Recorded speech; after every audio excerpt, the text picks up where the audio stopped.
Bom dia, irmãos. Estamos aqui mais uma vez na nossa Escola Bíblica Dominical virtual. E se Deus quiser, logo, logo vamos voltar para a igreja, para a nossa aula. Vamos começar com oração? Nosso Deus e Pai, nós queremos agradecer a Ti por esse dia, o dia do Senhor, e pedimos ao Deus que nesse dia tenhamos prazer em estudar a Tua Palavra e aprender mais de Ti. Abençoa a nossa aula. Nós te pedimos em nome de Jesus. Amém. Hoje, continuando com a nossa revista sobre fundamentos bíblicos da família, vamos estudar sobre as causas e consequências do divórcio e também vamos juntar com lição 12 para ver como proteger o nosso casamento do divórcio. Semana passada, o presbítero José Carlos deu uma aula sobre divórcio à luz da Bíblia. Infelizmente, o número de divórcios está crescendo, e mesmo dentro das igrejas. E hoje nós vamos estudar sobre algumas causas do divórcio e algumas das consequências para o casal, e para os filhos, e para os parentes, e para a sociedade, e para a igreja. E vamos ver como preservar o casamento. As causas que levam o casal a separar-se, às vezes, passam despercebidas. São coisinhas pequenas que vão aumentando no dia a dia. Hábitos diferentes e diferenças de opinião levam a atitudes mais sérias e a desentendimentos que, quando não são resolvidos, podem causar o divórcio. Vamos ver algumas causas do divórcio. Primeiramente, o adultério. Uma pesquisa da Veja recentemente diz que 60% dos homens já foram infiéis à sua esposa. Por quê? Foram atraídos por outra mulher, surgiram problemas no casamento, e às vezes as circunstâncias vão mudando, um problema como um filho rebelde, uma doença séria em casa, ou problema financeiro, desemprego. Há muitos problemas, circunstâncias que causam o divórcio. E às vezes o marido se sente atraído por uma mulher no serviço. Lá ele vê uma mulher toda bonita, toda arrumada, maquiada, etc. Ela é bem calma, atenciosa, e chega em casa. Às vezes a esposa está nervosa, cansada, e se ela trabalha fora, ela tem dupla jornada. E ele pensa na secretária tão calma, bonita, etc. Aí pode vir a tentação. Vamos ver o adultério da mulher. A pesquisa da Veja disse que 47% das mulheres também foram infiéis. E quais os motivos? Insatisfação com o marido. Hoje muitas mulheres estão abandonando a família, que não querem ficar mais com aquele marido. E com a independência financeira, se a mulher trabalha fora, é muito mais fácil se separar. A primeira paixão acaba, mas o amor não deve acabar. Mas às vezes ela diz, eu não amo mais você. O príncipe do namoro, do noivado, virou um sapo. Também as mulheres querem sair daquela rotina, experimentar outro parceiro, novidades. E nós vivemos na era dos descartáveis, fralda descartável, guardanapo, etc. Mas o marido não é descartável, só porque fica barrigudo, fica velho, Casamento não é igual a roupa, que quando fica velha a gente joga fora. E outra causa de dinheiro, de divórcio, desculpe, é o dinheiro. Dinheiro é a segunda maior causa de divórcio. E em 16 parábolas, Jesus falou de dinheiro. Ele contou ao todo 28 parábolas, em 16 falou de dinheiro. Por que será? Por que Jesus falou tanto em dinheiro? Porque ele sabe onde está o teu tesouro, aí também está o teu coração. Problemas surgem quando o casal não concorda quanto aos gastos. Às vezes gastam em coisas supérfluas, ou às vezes um gasta demais e não consegue controlar o dinheiro. E aí entra em cheque especial, surgem dívidas, etc. Quando a mulher trabalha fora, ela tem o dinheiro dela, ele tem o dinheiro dele. E aí podem surgir problemas. A mulher pode dizer, eu quero isso. Eu vou usar meu dinheiro. Qual é o problema? Também surgem problemas quando o casal quer impressionar os vizinhos, amigos, hein? Com sua casa, seu jardim lindo, seu carro novo, as viagens para o exterior, etc. Podem passar a viver além das posses e isso causa atritos. É necessário estabelecer um orçamento familiar. Agora, mais tarde, nós teremos uma aula sobre equilíbrio financeiro na família. Então, nós não vamos falar mais de dinheiro. Há coisas comuns que causam problemas. Incompatibilidade de gênio, hein? Às vezes, o casal não se conhece bem antes de casar. O casal se encontra, se apaixona e logo casa, sem conhecer uma outra, sem conhecer seus gostos, suas preferências, se tem formação acadêmica ou não, sem conhecer o ambiente familiar do outro, sem saber qual é o passatempo um do outro.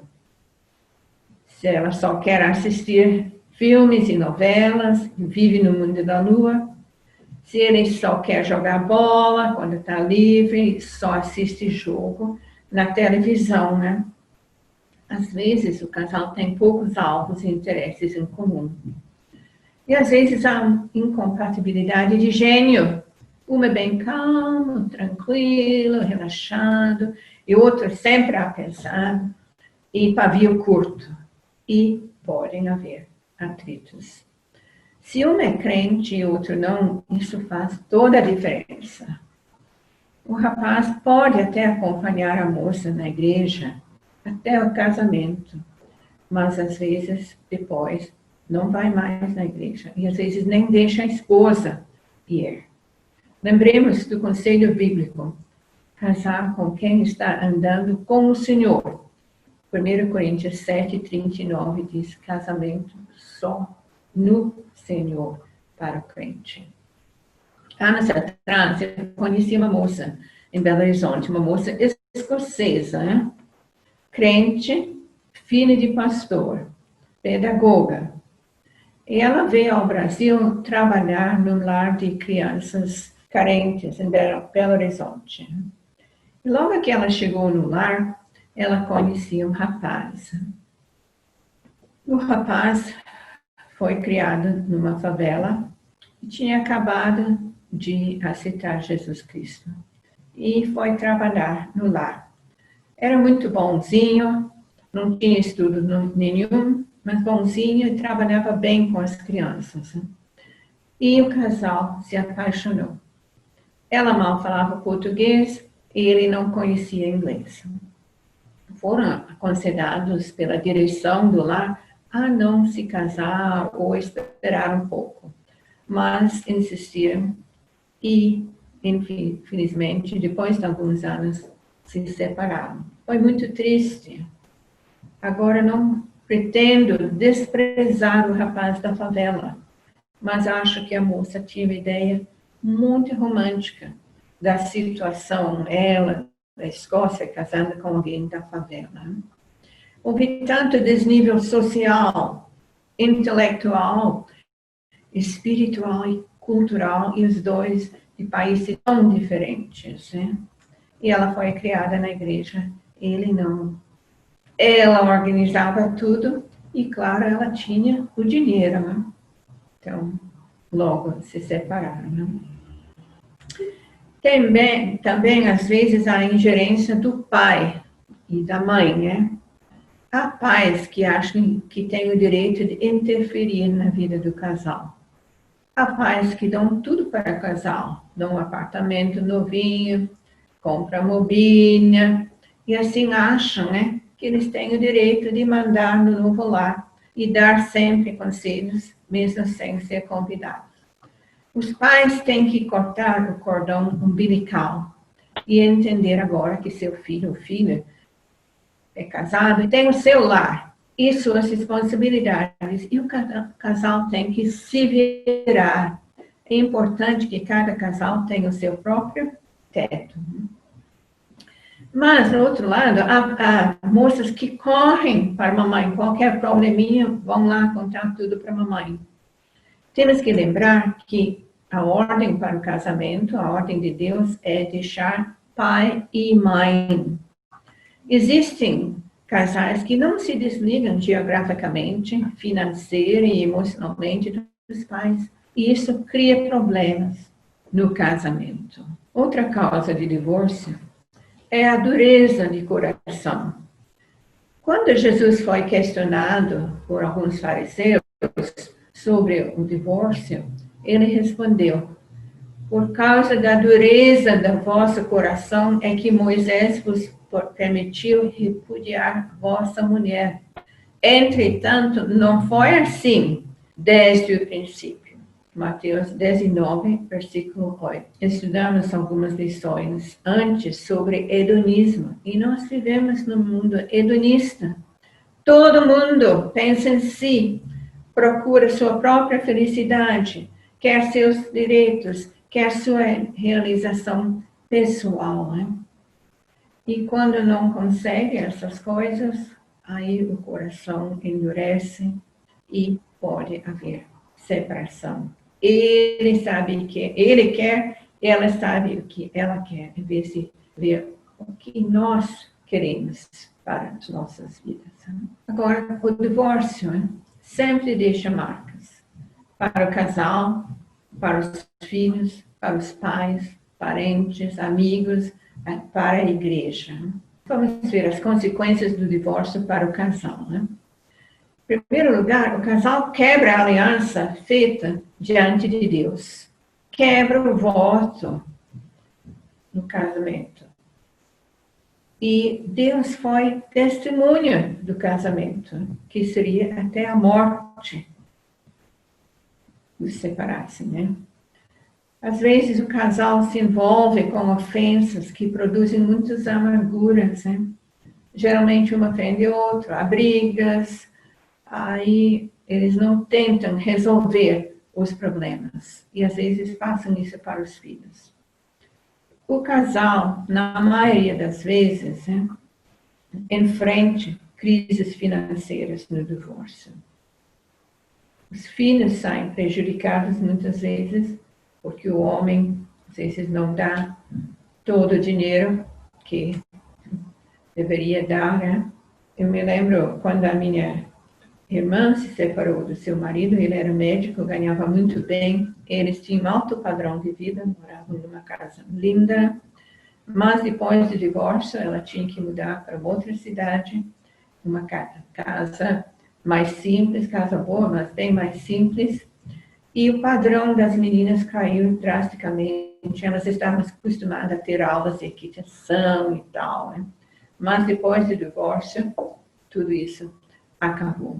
Agora vamos ver as consequências do divórcio para os filhos. Às vezes, os filhos acham que são culpados. E o filho pergunta: o que eu fiz para eles se separarem? O que eu fiz de errado? Será que eu causei essa separação? Os filhos podem se decepcionar com o pai ou com a mãe, com quem acham responsável pela separação. Às vezes, as crianças moram com a mãe e passam um fim de semana, de vez em quando, com os pais, com o pai. E às vezes o pai quer agradar, está pouco tempo com o filho, gasta, faz tudo o que o filho quer no fim de semana. E ele é muito bom, o pai é muito bom. E quando volto para casa, a mãe é responsável. E ela que manda, né? Tomar banho, fazer a lição de casa, né? Cuida do filho, né? Então, leva para passear, tanto, etc.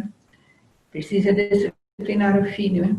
Então, acaba sendo o pai muito bonzinho, o predileto, e a mãe é a chata. Né? Crianças pequenas choram de repente sem motivos. Elas não entendem a situação, porque papai não mora mais aqui. E às vezes demonstram seus sentimentos e questionamentos chorando, à toa, de repente, sem razão. Elas não conseguem verbalizar seus sentimentos, a sua tristeza e a sua raiva. Os adolescentes, às vezes, se rebelam e se fecham no quarto, né? Desobedecem, né? Não querem conversa. Né? E é muito difícil, né? Divórcio para os filhos é difícil. Às vezes, na escola, eles alteram o comportamento, né? Às vezes não querem mais estudar, às vezes a concentração na aula cai, só pensa no pai que está longe, pensa na mãe, as brigas, etc. As notas caem, às vezes brigam no pátio com os colegas. Às vezes os filhos não se sentem mais amados pelo pai ou pela mãe, especialmente quando ou os dois casem de novo. E aí o pai casa com uma mulher que tem 2 filhos. Aí essas crianças têm que conviver juntos. É difícil, tem que repartir o pai ou a mãe com outra mulher, outro homem e outras crianças. É difícil, né? Às vezes sofrem com a mudança econômica. O pai tem que sustentar outra família também, né? E aí o padrão de vida do filho pode cair. E o problema da guarda compartilhada também é difícil. A criança fica tantos dias na semana com a mãe e tantos dias com o pai.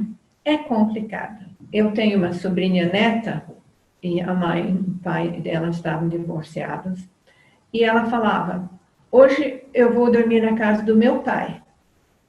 Amanhã eu vou voltar para a casa da minha mãe. E eu nunca ouvi aquela menina falando, hoje eu vou ficar na minha casa. A criança fica perdida. Onde está a casa dela? Né? E o divórcio também tem consequências para a sociedade. Há rompimento da unidade familiar. Por exemplo, festa de aniversário. Às vezes você vê a família da mãe sentada num canto, família do pai, outro canto. Né?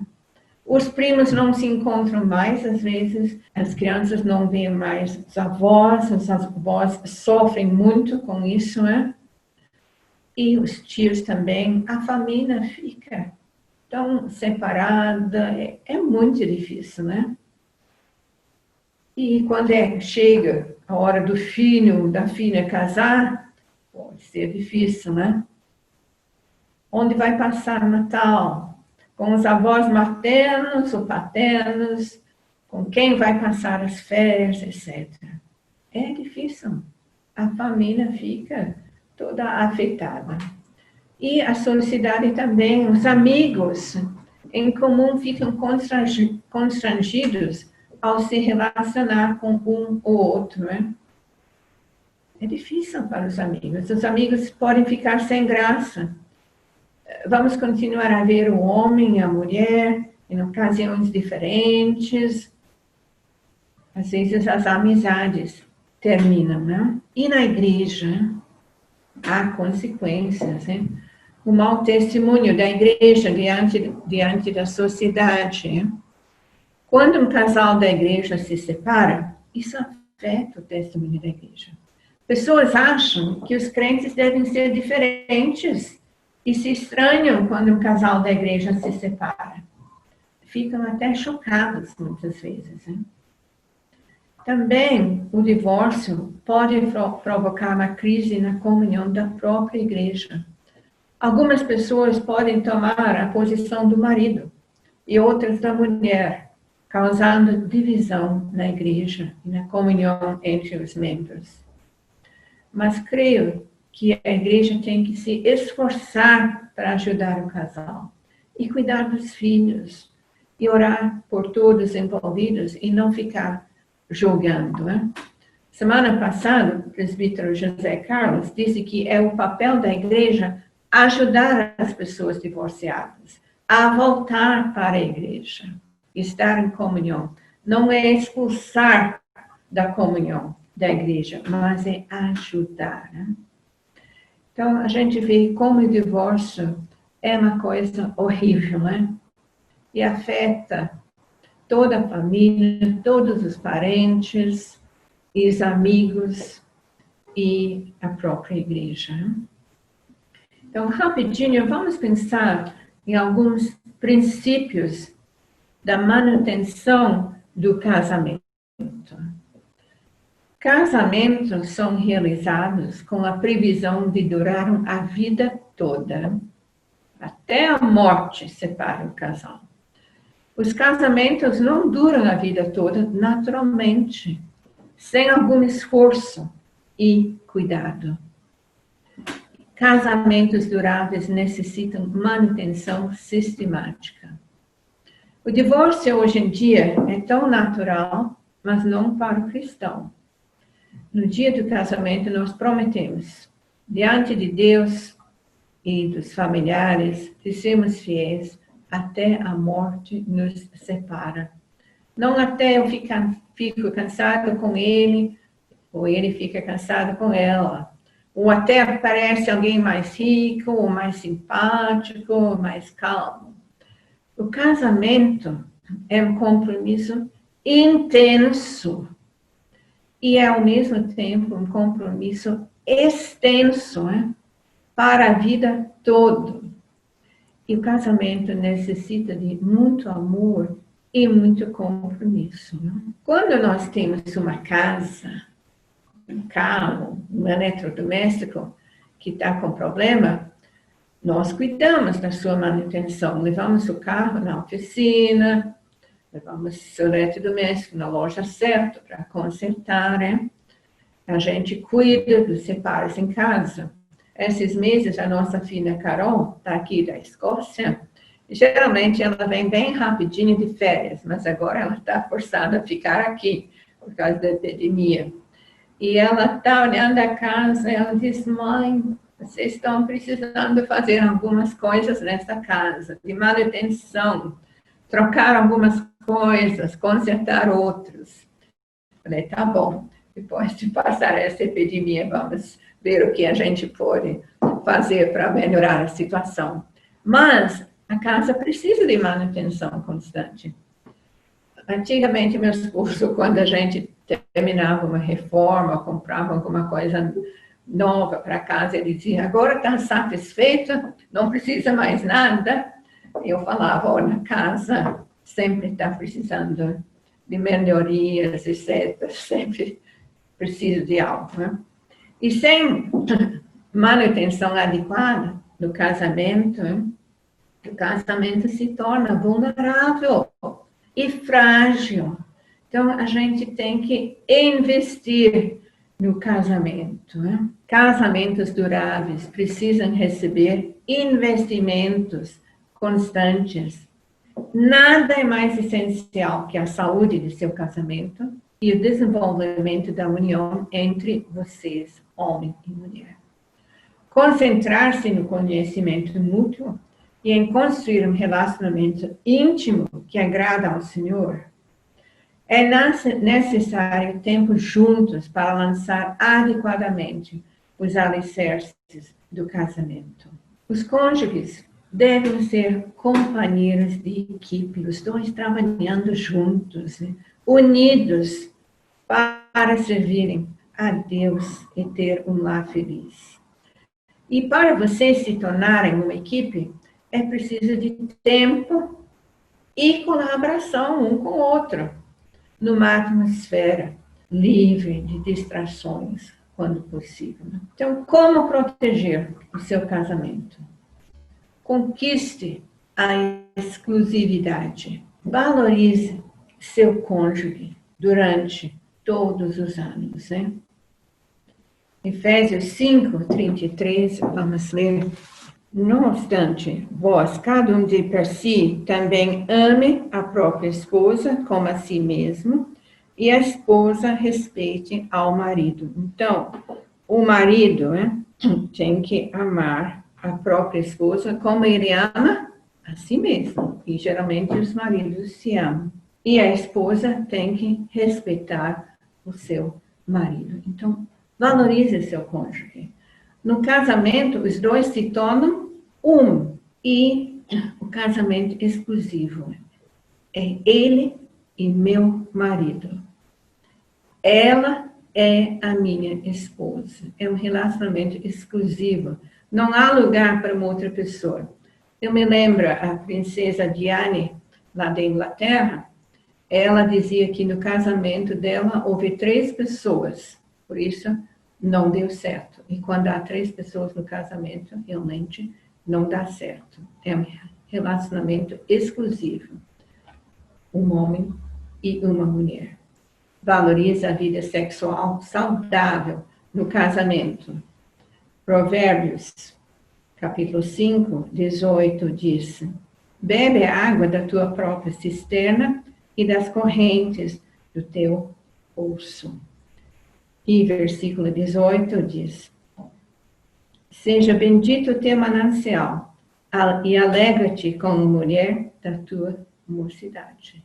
Até o fim, alegra-te com aquela mulher que você escolheu quando era jovem, né? E nós temos que vigiar sempre e orar para não cair em tentação, né?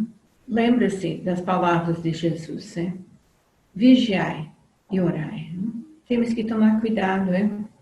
Com os filmes, né, que assistimos, com as revistas, com a internet, com as piadas que escutamos, etc. Né?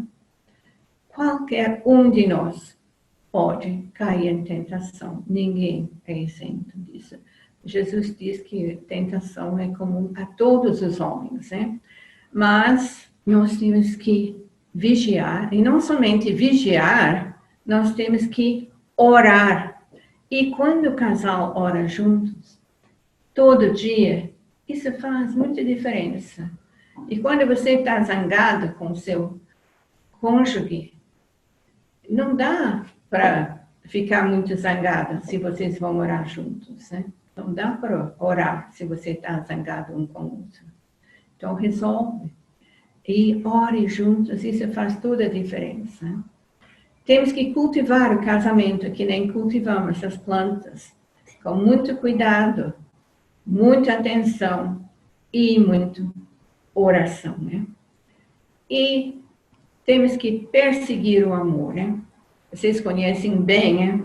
1 Coríntios 13, versículos 4 a 7. Né? E nós temos que buscar esse amor aqui, 1 Coríntios. O amor é paciente. Eu não sou uma pessoa muito paciente, mas tem que procurar esse amor, né? O amor é benigno. O amor não é ciumento. O marido não vai ficar com ciúme da mulher quando ela se arruma bem para sair. Isso pode causar problema em certos casamentos. O amor não é ciumento. O amor não procura seus próprios interesses. Procura os interesses do casal, da família. O amor não se exaspera. O amor tudo sofre. O amor tudo suporta. O amor jamais acaba. O paixão pode acabar, mas o amor jamais. Invista no seu relacionamento a dois. Nós temos que investir no relacionamento. E 1 Pedro, capítulo 3, 1 a 7, é muito interessante. E eu acho interessante que foi Pedro, aquele discípulo impulsivo, que falava sem pensar, mas depois foi mudado por Jesus. Mas ele escreveu este trecho, né? E ele diz que a beleza da mulher deve ser no coração, pois essa beleza não se perde. A mulher vai ficando velha, perde aquela beleza de jovem, né? Pode perder essa beleza física com o passar dos anos, mas a beleza interior, não. Isso não se perde. E ela tem que respeitar. Versículo 3 diz que... Desculpe, versículo 1, capítulo 3, versículo 1. Mulheres, sede vós igualmente submissas a vosso marido. Respeitar o seu marido, né? E versículo 7 fala que o marido tem que viver a vida comum do lar, com discernimento, usando sua cabeça no lar, né? E tratando a sua mulher com dignidade, com respeito, né? Deve haver respeito mútuo entre o casal, o casamento, né? E o resultado, nós achamos, no fim do versículo 7, se há esse respeito mútuo, mulher respeitando o marido, o marido respeitando a mulher, então os sonhos não serão interrompidos. Né? Então, temos que investir nesse relacionamento a dois. E temos que lembrar que o relacionamento a dois, do marido e mulher, é o relacionamento básico da família. Né? O casamento começa com um homem e uma mulher. Depois, se Deus permitir, chegam os filhos, né? Mas o relacionamento básico do casamento e permanente até a morte nos separa é o relacionamento marido e mulher. Os filhos chegam, mas vão crescendo e um dia vão sair de casa para tomar o seu rumo na vida. E o relacionamento com os filhos é um relacionamento secundário. O principal é marido e mulher. Mas muitas vezes, enquanto os filhos vão crescendo, o marido e a mulher só têm tempo para os filhos e só pensam nos filhos. E não tem tempo para um e outro. E não investem no seu relacionamento a dois. Aí, quando os filhos saem de casa, aí ficam os dois, né? Ele com o seu jornal, né? E ela olhando a televisão, não tem assunto, não tem mais nada em comum, né? Há um vão enorme entre o casal. Então, nós temos que investir sempre nesse relacionamento a dois. Quando puderem, né? Viajar só os dois, o jantar só os dois, de vez em quando. Eu sei que não é muito fácil, às vezes, hein? Se não tiver dinheiro, faz uma volta no parque, no shopping, só os dois, ou assistem um filme, só os dois. Se tiverem a oportunidade de ir num retiro de casais, vai lá, vai aprender muita coisa, vai poder compartilhar sua vida com outras pessoas e vai investindo no seu relacionamento. Né? Os cônjuges devem ser companheiros de equipe, unidos para servirem a Deus eficazmente. Mas para se tornar uma equipe é preciso tempo, colaboração e investimento. Os problemas e dificuldades surgem em qualquer casamento. Eu acho que não tem ninguém aqui na igreja que pode dizer nós nunca tivemos nenhum problema, nenhum desentendimento. Né? Mas, quando o casal ora juntos, buscando a sabedoria do Senhor, isso protege o seu casamento. Então, invista no seu relacionamento a dois. Né? Vigiai e orai. E orar juntos, buscando a ajuda do Senhor. E Ele vai proteger seu casamento. Que o Senhor abençoe os casamentos da nossa igreja e fortalece os nossos relacionamentos. Oremos. Nosso Deus e Pai, nós queremos agradecer a Ti, porque foi o Senhor mesmo que instituiu o casamento, o Senhor que decidia que homem e mãe tinham que deixar pai e mãe e juntar-se para formar um novo lar. E pedimos a Deus que Tu abençoes os lares da nossa igreja, que os casais investem no seu casamento e cada um vigia e que eles oram juntos, buscando a sabedoria do Senhor para o seu relacionamento e para a criação dos seus filhos. Abençoa os lares e abençoa-nos, ó Deus, neste domingo, em nome de Jesus. Amém. Amém. Bom domingo a todos.